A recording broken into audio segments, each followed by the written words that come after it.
It's long been observed that the classical romantic storyline wherein two people meet, become endeared to each other, face conflict, separate, and then ultimately reconcile, kiss, and roll credits uh, leaves out a lot of the complicated mess of real life.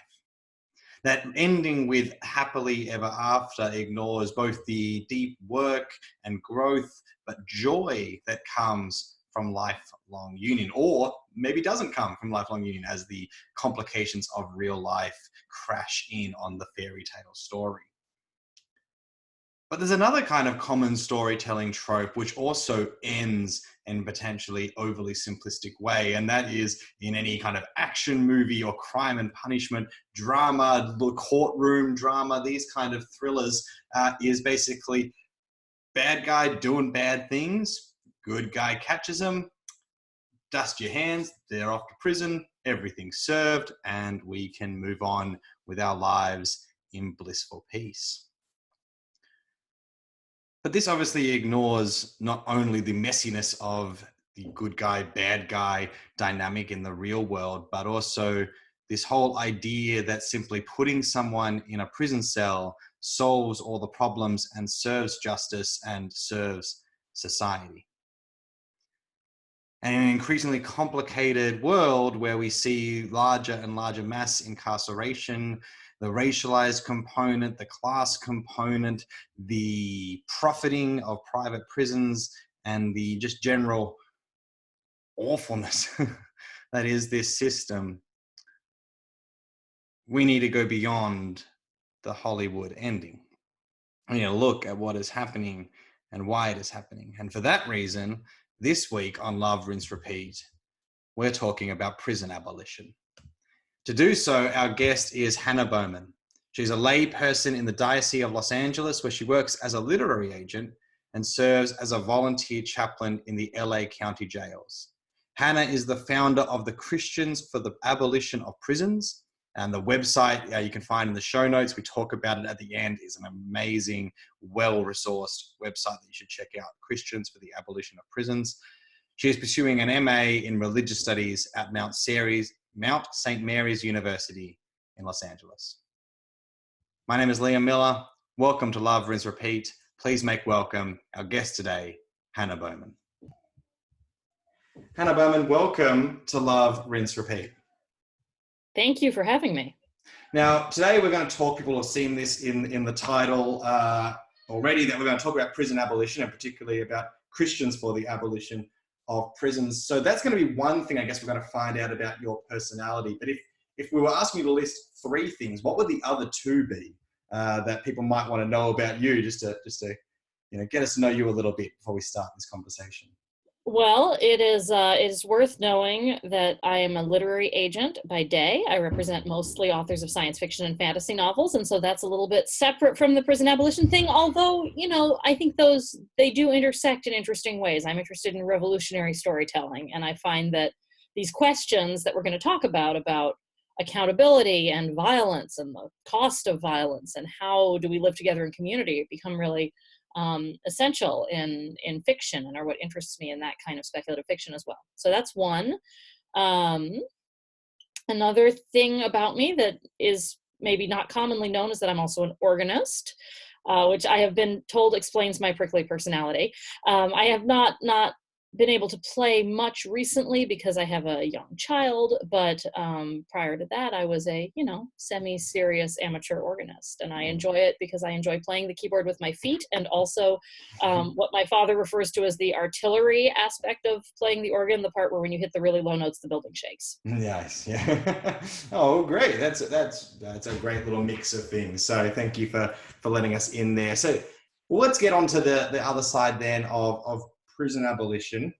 I guess we're kind of staying with the autobiographical side of things. What began your involvement or interest, or sparked your kind of becoming aware of this as a movement that someone might get involved in? Yeah, well, so I, like most people, was not sort of familiar with prison abolition or open to the concept of it for a long time. I got into it kind of through the church. So when I was in college, I was part of a Bible study at a girls' juvenile detention center, and that became very important to my own spiritual life, spiritual practice. That was, we were going out every week and reading the scriptures for the coming Sunday and having sort of church with these girls, these teenage girls. And at that time, I was about 20 and they were mostly about 15. And so it became a real experience of solidarity and very much formed. It was early in my own life as a Christian, and it really formed my understanding of what the church looks like, right, was doing this. And then I stepped away from it for a while. I was an adult, I was getting a job, getting married, all of those real adult things, but never stopped being sort of really committed to the question of prison reform, to the idea that there's something wrong with the system and we have to make it better. And that's something I was always really drawn to, was the injustices of the system. And obviously, especially in the United States, although I think this is a broader and more international problem, we have a real crisis of mass incarceration.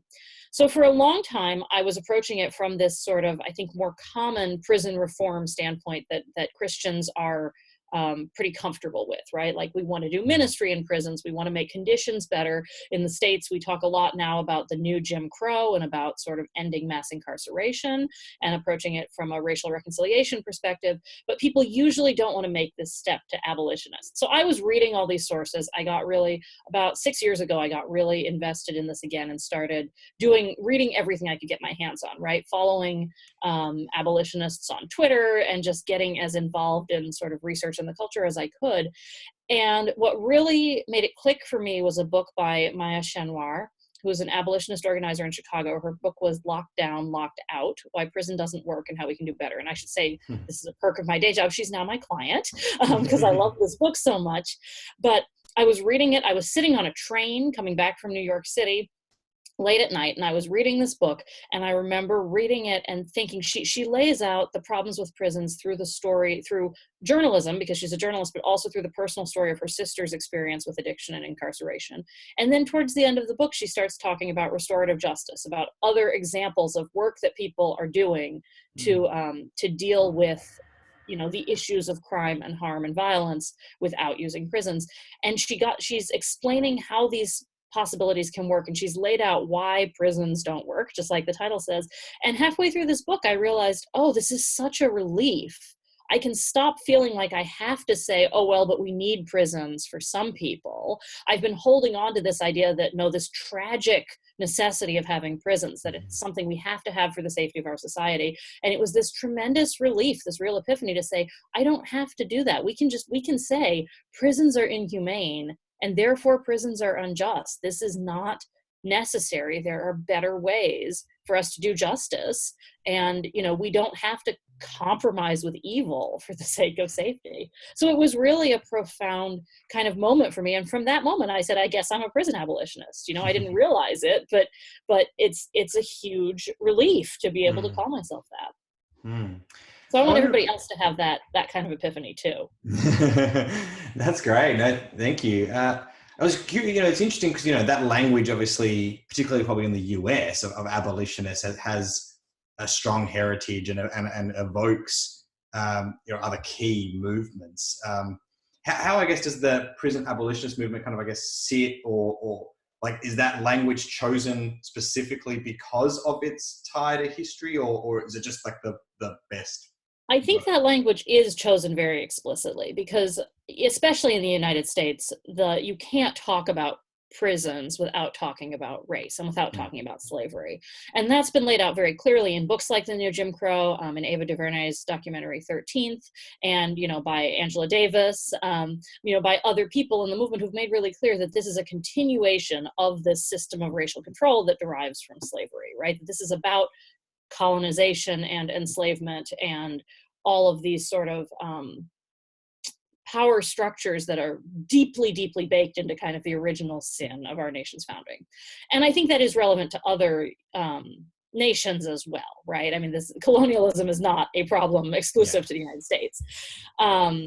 So I think abolition was very specifically chosen to draw on that heritage and also to draw on this tradition of radicalism that was really characteristic of the anti-slavery abolitionists, because the 19th century, abolitionists who were working for the abolition of slavery were also basically pushing for something utopian, when slavery in the United States was so much a foundation of the economic system that it was not something that it was conceivable that we were just going to get rid of, right? That the what we forget, I think, is that prior to the US Civil War, the abolitionists were basically arguing with people who wanted, gradualism. Let's make things better. Let's reform.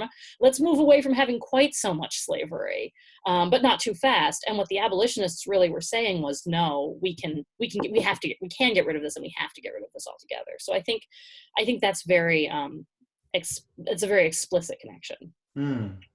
When I was preparing for the interview, I was thinking about, the things that go together, right? North and South, Pride and Prejudice, War and Peace, and Crime and Punishment, right? And so, I wonder, to be the provocateur, was the earlier version of yourself, which was like reform, but we do need something for particular people that punishes them, that keeps them out of the way, like, what is that step for you that takes it go, no, it can't be about reform, and it has to be about, potentially breaking down this link that's so, commonly established in our mind, it has to go that step further beyond that into this abolition? Because doesn't it just go so naturally together that we need, when there is crime, there must be punishment? Well, so, it's interesting that you mentioned crime and punishment, because actually, although I don't usually bring it up as sort of the beginning of my journey, I read that book in high school, and I remember it having a really profound effect on me, I think because and I'm a fiction person, but because I was so invested in the question of what do you do when you have done something terrible? What do you do when you've done harm? And I think that's for me, that's the question that's kind of central. And I say that to get back to what you're asking, which is that I have never been somebody who was, I think, particularly comfortable with the paradigm that associates crime and punishment. I do think what I think about a lot these days is accountability, and the difference between accountability and punishment, and what does it mean to talk about accountability without punishment. And I think that's what's going really all through Crime and Punishment, the book, right, which is all about this question of how do you go on after you have done harm? How do you recover from that moral injury, and what role does punishment play in that? I do think that we make a mistake in advocacy if we don't sort of directly address punishment and the desire for punishment as a general human thing, right? And I say, well, I've never much liked that paradigm, and that's true because I'm an anti-authoritarian, but it's certainly true that I understand the desire for vengeance, right? Like I'm an angry person.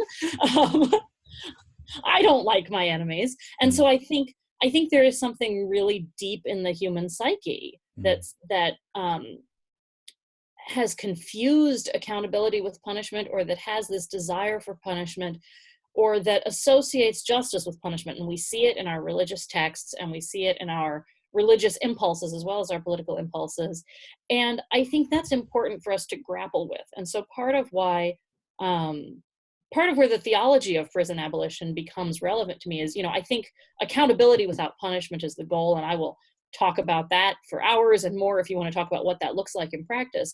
But one place where I often part ways with other abolitionists and even Christians doing restorative justice work is that I do think there is something theologically to salvage from the sort of paradigms of substitutionary atonement.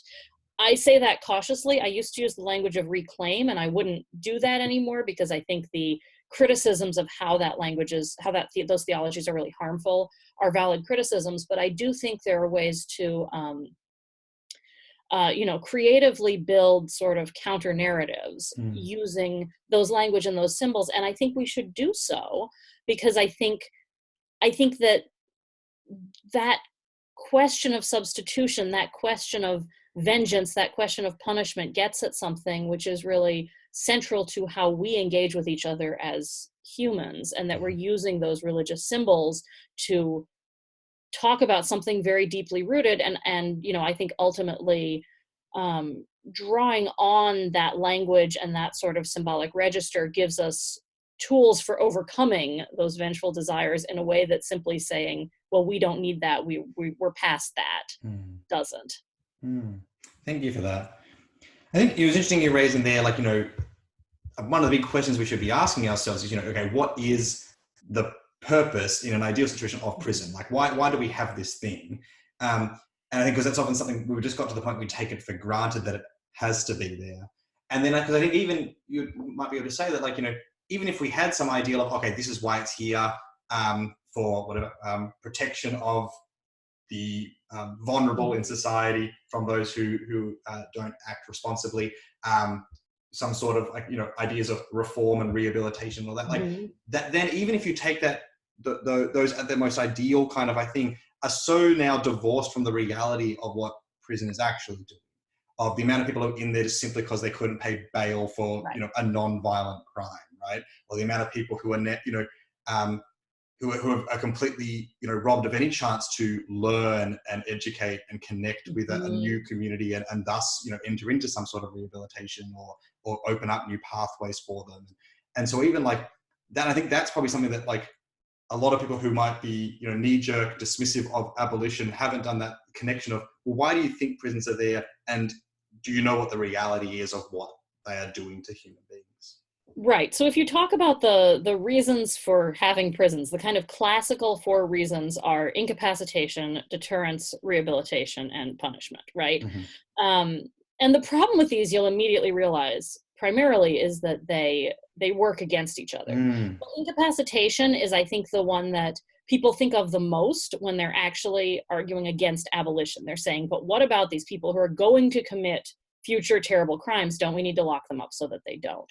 And that's sort of the argument on the basis of public safety. And honestly, incapacitation is probably the best reason to have a prison if you're going to. Now, I don't think that justifies having prisons as we have them, but I do think we do have a communal responsibility to keep people safe. And the question is, do we need these violent places of coercion and control that we have built up in order to do so? And the problem with incapacitation is also that from a public safety perspective is that most people in prison get out. And so unless you're prepared to actually say everyone who has committed any sort of violence should never be in society again, which most of us aren't, and we shouldn't be, then you need to talk about what are we doing to help people not commit further violence in the future. And all the research on prisons has basically found that they are the worst possible way to do that. That what stops people from committing further violence, besides aging, which is really the most effective thing, is building closer relationships, being more invested in the community, having jobs, right? So for example, the most useful thing for rehabilitation of prisoners, the thing that they most likely to motivate them to change, is relationships with their children. They want to be good parents. And yet people who are incarcerated are locked up far away from their children, and those relationships are systematically dismantled. So that's a way that, I'm kind of getting already at how incapacitation is actually in tension with rehabilitation, even though properly understood, rehabilitation is a form of incapacitation, right? If the goal is to prevent further harm, helping people be better is more effective at that than locking them up. It's sort of the least effective and most expensive way of incapacitating. Deterrence, they have found, really is not effective. The threat of prison is not something that people mostly think about. And there are a number of psychological studies, particularly for sort of younger, impulsive people who tend to be the ones who commit more violence, that deterrence is, they're just not thinking about it. And so, again, having more involved communities where you are more likely to get caught and more likely to be held accountable in a non-punitive way is actually much more effective than sort of the threat of a very long prison sentence if you get caught, which you might not, right? Yeah. And then, we talk about rehabilitation, but what happens is that particularly, and this is what I'm getting to, because we also think of prisons as being about punishment, that ends up wiping out everything else. So we talk about rehabilitation, but then, well, we want to lock people up and we want it to be far away because it's cheap. And why should we spend money on people who have committed crimes, right? And that makes it harder for them to have relationships with family. And then we don't want to give them decent food, decent healthcare, or educational opportunities because, again, we have this desire to punish bad people. And so we want it to be terrible. And so we don't worry about further trauma, and we don't worry about the high rates of sexual assault in our prisons. And so we build these situations where all this cruelty becomes part of the punishment, or is justified by us not caring, because these are supposed to be punitive places, which are all directly opposed to rehabilitation, and in that sense directly opposed to public safety.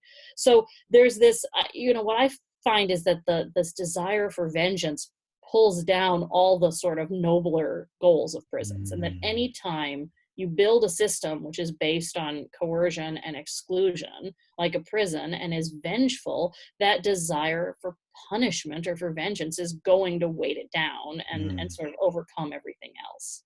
No, thank you. I think that's so important, and because you see it with people that, if every time we hear of the conditions being too nice for people, or people in prison having too much freedom, this initial reaction of people like, oh, how dare they have that kind of thing? Shouldn't they be suffering and some more? of that is, the scarcity of our late capitalist society, right? Well, how come they can pay for college when I can't pay for my kids' college? But there is also there's a real hatred of people who are in prison and of people who have done harm. And that's something that I think we have to overcome, if we're going to make this better. We let that desire to punish get in the way of actually making ourselves safer. So one really clear example of that is, at least in the US, we have all of these registries for people who have committed sex offenses, violent sex crimes. And these registries are wildly ineffective. They are not intended to be punitive, but they end up being deeply punitive. They put very strict residency restrictions and very strict restrictions on where people can go and how they can act. They're based on a flawed understanding of how sexual harm happens, because they're based on this sort of stranger danger model, which is really not accurate. And what happens is they force people basically into destitution and homelessness, because people who are on these registries are not able to get jobs, are not able to find places to live. In some municipalities there's literally nowhere they are allowed to live. There was a while in Florida, in one city in Florida, where they were all living under one bridge because it was the only place they were legally allowed to live. And this is, of course, only going to make people more likely to cause further harm, because they're more likely to be in unstable situations and they don't have relationships that are encouraging, pro-social behaviors. And so it's profoundly ineffective, but they're also wildly popular, right? Because everybody says, well, you've got to keep those people away from our children. We have to keep our children safe. And so there's all these incentives in the system where the things that would be effective are not what we do, because we're sort of blinded by our desire to get revenge. I was thinking about, we were talking off mic before about how I've just become ordained, which meant I went through a ministry formation process. I was thinking about that as you were talking, and similarly, raising a child, like these two kind of processes, and school is another one, which, I'm not saying perfect, but the idea of them is, okay, we want to form you into a certain kind of responsible person who cares for others and who can engage healthily and all this stuff. And how do we do them? We do them with, let's bring people into community, and let's have, mentorship and abundance of opportunities and advice on health. And, and then that's how we generally think about how do we help people flourish in society. And then in this time, in this one particular situation when people are in maybe more need of, an intentional kind of formative structural care, we go, actually, let's just do the complete opposite. Exactly. Well, exactly. And, what we know is that humans develop in relationship, right? That's just fundamental to our psychology. And instead we have 90,000 people in solitary confinement in the United States, long term, which is a form of torture. But even in less extreme situations than that, what we do is we systematically are breaking these relationships. We're not coming together in community to say, how can we how can we do accountability? So one of the really important restorative justice practitioners in the United States, which is Danielle Sered, who runs Common Justice in New York, which is a restorative justice diversion program, she talks incessantly about accountability. And actually one of the things that I have been fascinated by about prison abolition, this is a digression, is that everybody thinks it's all about no consequences and just open the prison doors and let people out. And in fact, the prison abolitionists I know talk more about accountability and what that really means than anybody else I know. I mean, I have never heard this much about accountability in the church. So it's really, people are really grappling, abolitionists are really grappling with this question. So she talks about how accountability, when you have done harm, is about when you have done harm, you have used your power wrongly over somebody else. And accountability is about using that power rightly to make it right. And that prison makes this impossible because prison can impose a punishment on you, but by taking away your power, it removes the possibility of using that power rightly. Yeah. And I think that's related to this question of relationship, that if harm is done in relationship, then healing is also done in relationship, not necessarily with the person you've harmed, right? Because that's not necessarily safe or healthy, but that in those relationships are how we learn how to be accountable to each other.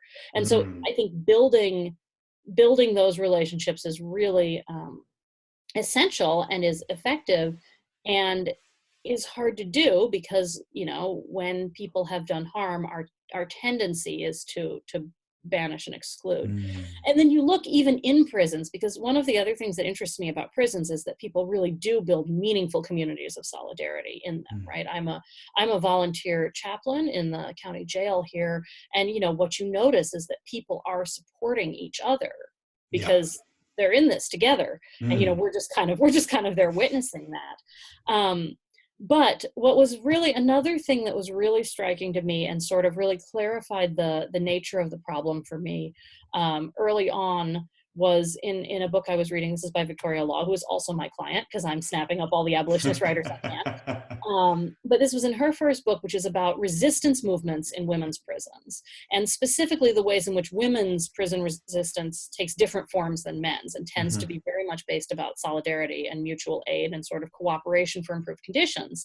And so I was reading this book, and it was pointing out how the dynamics of solidarity work, right? That what happens in these things that are described as strikes or work stoppages is one incarcerated woman realizes that another one needs better health care or something like that, needs cancer treatment and isn't getting it. And so they all band together to resist in order to in solidarity with the person who needs help. And this is something that on the outside we would see as a real spirit of community, right? As a really good thing, as what we should be encouraging is for people to support one another. But because prisons are based on this methodology of coercion and control, solidarity is a threat, because the way you control people is by isolating them and breaking relationships. And so another way that the system is fundamentally not fixable is that as long as you have a system which is built on these relationships of coercion and isolation, where the most important thing is that the guards are always in power over the prisoners, solidarity is always going to be a threat. And even when you look at things like spiritual care and doing Christianity in prisons, providing spiritual care and people providing spiritual care to each other is always going to build solidarity. And so from a certain perspective is always going to be in tension with the goals of the institution, even though, yes, there are many ways that prisons do work with Christian groups and do make it possible to provide that spiritual care. So, it is complex, but I think there's this really broken fundamental reality. And for me, realizing that solidarity was viewed as a threat was eye-opening, because of course, how could that sort of mutual support be bad, right? We know that's what we need to build healthy communities, but to recognize that is seen as a threat to the authority and the superiority of the people who are in charge. And that's something that makes it impossible to do that kind of rehabilitation, to do that kind of accountability work that has to happen in community, because you've imposed this constraint of coercion on it. That's great. All of that is great. So this is what I'm thinking with coming out of some of those threads, with this idea that, when we hurt in relationship, healing also needs to come in relationship, and that, through solidarity and resistance to this factors that are pushing us and hurting us and isolating us. So when sin is kind of individualized and seen as an issue of personal piety and morality, then the remedy is going to be found in an individual response, not unlike, a monk going off alone into a room, thinking of what they've done, repenting, confessing, and then going out and doing it individually, which I guess, is somewhat mirrors what we have in current prisons. But if we think about, as we should think about, sin having a social, structural component as well as an individual one, then sanctification and the overcoming of sin needs to also have a social, corporate, relational component. And so, these resistances and these solidarity that is formed is really a sanctifying force to overcome, these kind of the corporate side of sin, which fractures our relationships and holds us down and dehumanizes and all these kind of things. So I'm curious about this, these Christian threads that kind of play out on both sides of the particular model that we have now, and of what could be done if we kind of look at, things in a more fuller perspective of systemic sin and corporate and social sin, and then having a kind of thus a more robust view of sanctification and Christian and growth. I think that's a really interesting point. Yes, I like this idea of corporate sanctification, and particularly of solidarity as sanctification. And the concept of solidarity comes up all the time in my work. So I'm also a grad student in theology, and in my theological work, I sort of joke that I'm constantly writing about the descent into hell, because Christ's descent into hell becomes for me such a profound picture of solidarity, and this question of, which I think gets at this question of how do we as broken people join together in this sort of communal sanctification. And I do think dealing with the systemic realities of sin is really important, right, and essential, and something we're not very good at talking about. I am a little hesitant to go all the way on the this is a communal problem thing, and that's for a couple of reasons. One is that theologically I'm sort of fundamentally an existentialist, and so I have a very, I kind of come out of this Kierkegaardian, the individual leap of faith perspective, but also because I do think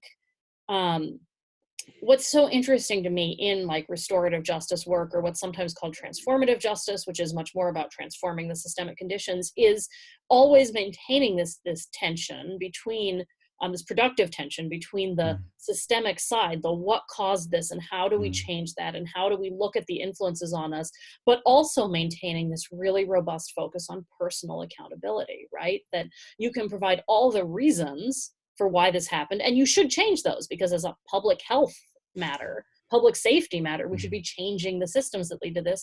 But then also that there's something really profound about personally, making amends, which again is a communal action, and that I do think it's about accountability to, the broader community. And that's even why when you repent, you confess your sins to another person, right, in the community, that it is a communal act. But at the same time, that it does require this sort of personal commitment, which I think is very, that's also characteristic of the church, right? When we talk about the church as a community, and I like to think about the church as the alternative community of reconciliation. And Ched Myers and Elaine Enns talk about being ambassadors of reconciliation from 2 Corinthians, and I think that's a really helpful model. This idea that if the church is this alternate community, it is a community that is living this other way of justice, but it's also a community that's formed by faith, right? And that's really essential, that this sort of personal dying to the world with Christ in baptism is how we become a Christian community. It's not something that you're born into. And that's what allows it in part to have this alternative freedom. And I will also say this conception of the church is part of why I'm so passionate about doing abolition, not just as a secular political thing, but also as a Christian, because I think, if the church is the alternate community of reconciliation, the reality is that the existence of our punitive prison systems and our sort of culture of punishment around crime is an existential threat to the church. we can't be the church when we're still allowing our members to be punished and locked up. We're not being the church as long as that is happening. And so it's really, it's something that I really feel very strongly about, that if we want to live as Christians in the world, this is the work of the church, is presenting this ministry of reconciliation to the world and being present where this ministry of reconciliation is already happening. Yeah. That's the solidarity part. No, that's great. That's great. So I'll throw out another, what I might hear someone pushing back. So Jesus, head of the church, tells a story in which, a guy gets his debts forgiven and then goes and finds some other guy who owes him money and shakes him down. And upon hearing of this gross injustice, this gross betrayal of the mercy he had been offered, that person gets thrown in jail. What a happy ending to this story of injustice. Thankfully, that person gets their rightful comeuppance. Isn't Jesus just for good old-fashioned prison justice? Well, I think we have to talk about what parables are for. No, but seriously, Jesus is where is that parable? Is that in Matthew 18? Oh, I'd have to. So there is this emphasis, particularly in the Gospel of Matthew, on you must forgive in order to be forgiven, right? Which I think restricting that to say, well, look, he gets thrown in and gets what's due for not being forgiving is an intentional misreading of the parable, which is about the necessity of forgiveness. And I do think, you are getting at something difficult, which is the emphasis on judgment in the Gospels. And I do think the emphasis on judgment and on divine judgment is important. And Miroslav Volf, and I don't entirely agree with this, but Miroslav Volf suggests that we have to leave room for the violent judgment of God in order to be nonviolent ourselves. And I wouldn't quite go that far. I do think the entire narrative of the Bible is a constant movement from retribution towards restoration and reconciliation. But I do think that the concept of judgment is essential because of this importance of accountability, because we're not saying it doesn't matter what you do. Jesus is not saying it doesn't matter who you forgive or not, right? He's not saying, well, anything goes, I guess. And the only way we can express this, and I'm sort of a dialectical thinker. I love this idea of two poles and you need both of them to make sense of it. And so I think that judgment and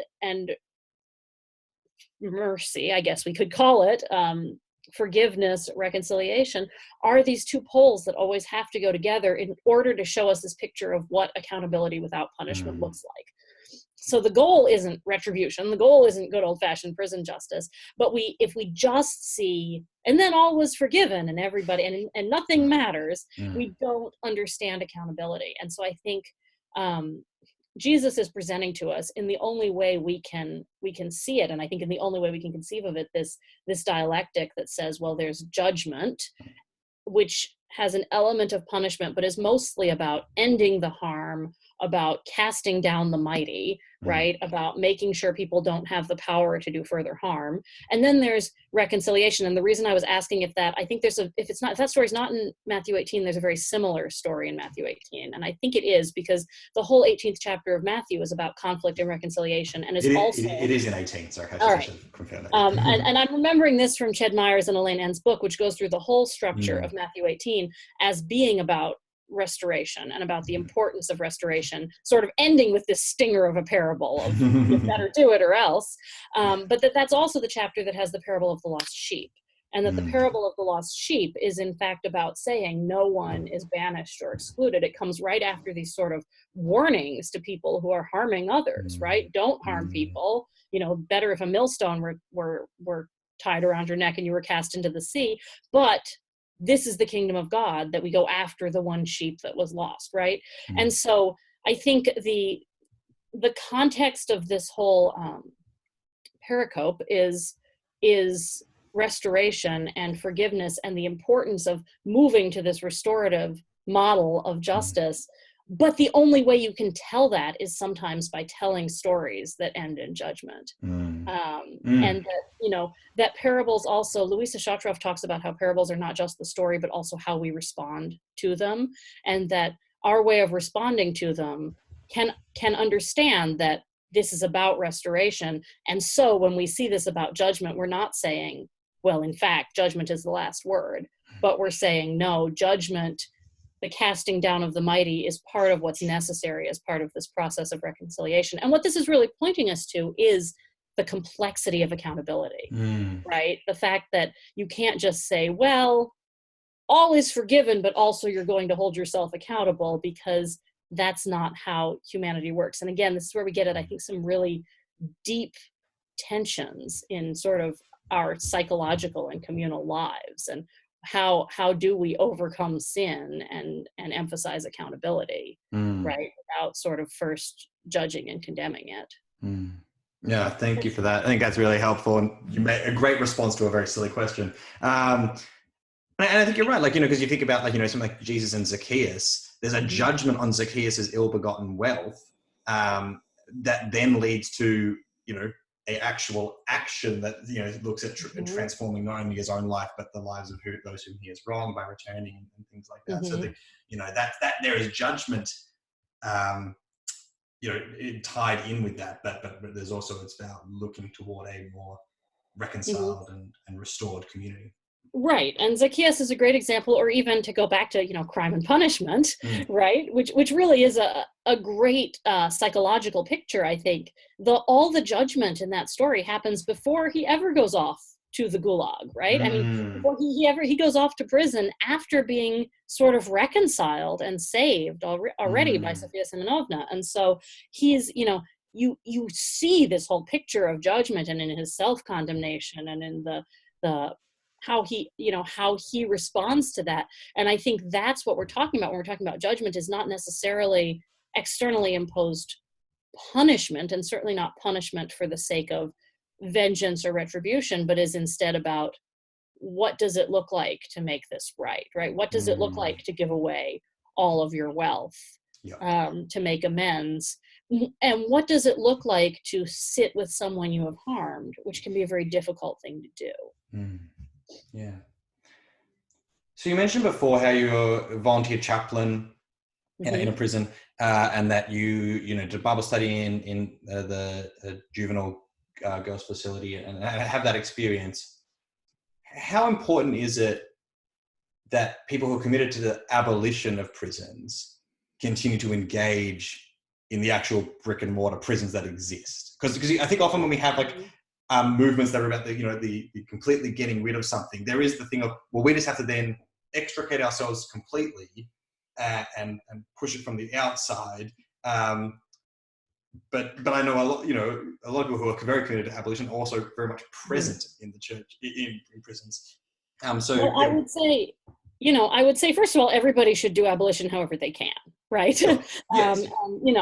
I don't think working in prison or carceral spaces is a requirement, because I think people bring different gifts, and I think they should all be turned towards liberation.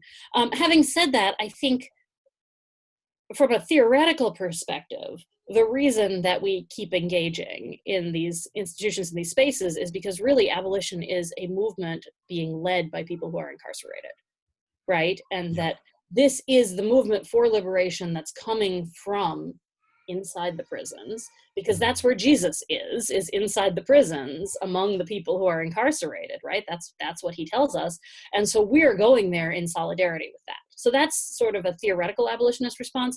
I think the more practical response is also that part of abolition work is prisoner support, and is, again, it's solidarity. It's being led by the voices of incarcerated and formerly incarcerated people telling you what they need. But it's also using our privilege and, taking our ill-begotten wealth, as it were, and laying it down in concrete support of people who are in need. So, I think one of the most important things you can do, and sort of high impact but low effort things you can do is write to people who are incarcerated. And I write to a number of men in prison. And that's, another way I've gotten into that. That's support that reminds people that they are not forgotten. And so much of spiritual work in prisons is not at all about what you bring in. It's just about being present there with them. So, Ash Wednesday is coming up, and Ash Wednesday is like one of our most powerful days in the jail, because we go and we will often impose ashes on 500 or 600 people over the course of the day, and everybody wants them, which always strikes me as funny, right? Because why are ashes the great thing to bring? Like, we bring Holy Communion, isn't that better? Like, but everybody really wants the ashes. But I think there's also something really beautiful about me getting to go be in that space and in this like solidarity, because Ash Wednesday is about nothing if it's not about common solidarity in mortality, and that's all we are doing is coming and attesting to our solidarity. And we're not on that day saying, oh, we have the gospel, oh, we have Jesus, oh, we have, what you need, but we're just saying we are all here in solidarity together. And so it's a very powerful experience and sort of statement. And I think that's, again, it's that concept of solidarity that's, I think, really where it's at. And so practically speaking, that becomes essential. And then the other thing is that, frankly, the more you learn about carceral spaces, the more abolitionist you become. And so the experience of getting to go inside a jail or a prison, and I say getting to, as a volunteer, or for many people of being incarcerated and being forced to go inside a jail or a prison, really radicalizes you. To see, what the situation actually is. And of course, prisons are intentionally closed and far away so that you won't notice that. Thank you so much. Planes hit the seatbelt sign. We're coming closer to a landing. But this is very a big question. You kind of started at it there with, some ways to start, like the letter writing and visiting. But I'm thinking about like if people who are in either leadership or just involved in their churches and want to see their church engage this issue more. Now, obviously, in every context, it's going to be very different and stuff. But have you seen things done well or poorly, I guess, that you would like offer if, churches were interested in kind of engaging this topic, or a group in a church, whatever it might be? Well, I think education is so important as a way to start, because this is such an unfamiliar concept for so many people. And again, this has been, it was such an epiphany for me, and I want other people to have that epiphany. And so building space to have those conversations. Yes. So what I have, this was a major part of my goal in starting Christians for the Abolition of Prisons, which is christiansforabolition.org, was to have materials for that. And that's honestly most of what we do, and kind of where I have found a niche is in blogging, but also in providing Bible study materials, which I really like more than sort of blog posts, providing reading lists, because there's so much out there. And so, you can start by using my Bible study on prison abolition, which I say jokingly, but I think there's not a lot of material from an explicitly Christian perspective, and that deals with this theologically. And it's really important to me. I think if you're doing this in a church, it's really important, I think, to put it on a theological grounding, because I really believe that prison abolition is essential work of the church, and is work that should, properly be being done by the church, which is not to diminish all the solidarity and actions being done elsewhere. And obviously for many, many abolitionists, Christianity is not something they want to have anything to do with. But I think for us as Christians, we should understand this as this is who we are. And it's something that's deeper than this is a nice social justice cause that we can pick up, because it's trendy, but it really is essential to what it means for the church to be a community of reconciliation. And so I think doing that kind of theological work is really important, so that we're understanding how this is essential to our proclamation of the gospel. And so that we're seeing our work for abolition not as political advocacy, but also as evangelism, right? And also as ministry. And I think that puts us on a much stronger footing. So where I would say, where I feel like churches often go wrong is partly in not doing that theological work, in sort of separating, and this happens not just in the context of prisons, but really in separating the social justice committee from everything else, right? Which I think is harmful, not just to the practice of social justice, but to the understanding of the gospel. And then also is in being willing to settle, because people don't know that these radical possibilities are possible, and people don't, people are scared to commit, which is funny in the church, but but we're scared to commit to these to something radical, and we kind of, the church has a long history of wanting to be in the middle on both sides, and that's how we can be open to everybody, is by not really taking a stand, particularly Protestant churches, and particularly the formerly established Protestant churches, right? And so I think, what I often see is, we are against mass incarceration and we're doing a study on that, but we're not really getting to the heart of it, either in terms of the radical politics needed, or in terms of the theological grounding of it. So we'll do a study on the new Jim Crow, and that's a good thing. These, anything is better than nothing, but we're not really getting at the heart of what it is. Why is it that we as Christians do this, and what is it that we can bring that are the sort of special spiritual gifts of the church bringing to this work? Thank you so much, and I'm glad we got onto the website, and it'll be in the show notes, because it really is such a great resource. And you're right, there's a scarcity of it from a explicitly Christian grounding and framework, and the website has a great reading list, good responses to frequently asked questions. There's lectionary reflections. We're hoping we can keep that up. That's a lot of work. those Sundays keep coming around. Well, what's funny is I started this project on the lectionary, and I hope, I'm not really a blogger, so this having to write, and I've got somebody else helping me now, so I'm not having to write every week. But I started it as sort of an experiment, but I'm in a church that uses the Revised Common Lectionary, and so you don't have your choice in what the readings are. And I started thinking, what would it look like to try to preach abolition on all of these? And I'm not a preacher, but it turns out that it's always there. So much easier than I expected. We've been doing this now, 8 weeks or something, and it's just, there's always something. So I'm which is just further entrenching my conviction that this is really the heart of the gospel, that this is really deeply related to what we preach as the church. Yeah. So I commend the website to all you out there to check it out, especially if you're looking to start fostering these conversations in church family, wherever you are. It's a great website. I had a lot of I learned a lot looking around it in the last few weeks, and particularly preparing for this interview. And then I have learnt a lot today. So my thanks, Hannah, for coming on the show. Is there anything else you want to promote? Any other ways people can connect with you?